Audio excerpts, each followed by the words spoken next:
Garder à tout prix le triple A, une note de premier de la classe. Nicolas Sarkozy en a fait une priorité pour briguer un second mandat, mais cela risque de changer. La faute à l'agence de notation Standard & Poor's. Elle menace de retirer à la France et à la zone euro ce précieux sésame attribué aux bons élèves qui leur permet d'emprunter de l'argent à de faibles taux d'intérêt.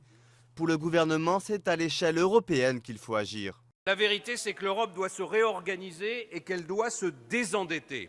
Ça, c'est un fait.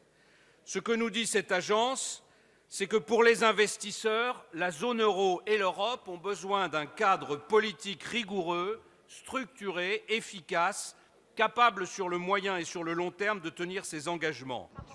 L'opposition voit dans cette menace un constat de l'échec de la politique de Nicolas Sarkozy et veut croire que la France ne perdra pas son triple A. Je ne souhaite pas qu'il y ait une dégradation de la note de la France, à la fois pour les Français, parce que ça voudrait dire que nous serions obligés, les uns et les autres, d'emprunter, l'État d'abord, à des taux plus élevés. Je ne le souhaite pas non plus parce que je pense à l'après 2012.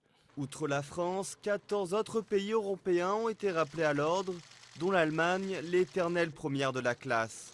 Un rappel à l'ordre qui ressemble à une pression supplémentaire sur la zone euro, qui peine depuis près de 2 ans à régler la crise des dettes publiques. Ils mettent en quelque sorte une pression sur les chefs d'État et de gouvernement de la zone euro pour ne pas rester inactifs une fois de plus et pour prendre des décisions qui seront jugées comme étant utiles ou satisfaisantes ou suffisantes ou pas pour avancer vers la résolution de la crise des souverains européens.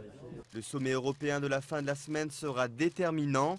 L'agence de notation américaine a déjà prévenu que les sanctions pourraient être levées. Tout dépendra de la capacité des dirigeants à ramener la confiance.